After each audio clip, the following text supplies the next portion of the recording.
তো একটা লিঙ্ক এসেছিল, লিঙ্কটাকে আমি ক্লিক করলাম। ক্লিক করার পর দেখছি ওটা এম পরিবহনের লিঙ্কই নয়। তো ওখান থেকে আমি ওকে বেরিয়ে করে ওটাকে ব্লক করে ডিলিট করে দিলাম।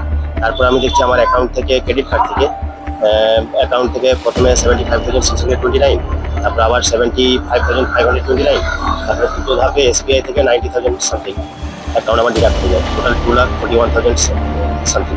লিঙ্কটা কোথায় এসছে? হোয়াটসঅ্যাপে এসছে। লিঙ্কটা ওপেন করেছিল? আর আমি প্রথমে লিঙ্কটা ওপেন করলাম, দেখলাম যে আমার বাড়ি বাঁকুড়া, কারণ বাইক চুরি করে হয়তো মানে কোনো সিগন্যালের জন্য কেস খেয়েছে। তো সেই জন্য আমি লিঙ্কটা ওপেন করলাম। লিঙ্কটা ওপেন করার পর দেখলাম না ওটা এম পরিবহনের অ্যাপ নয়, ওটা ডিজাইনার। তো ওখান থেকে আমি বেরিয়ে গেছিলাম। বেরিয়ে করে ওটাকে ব্লক করেছি।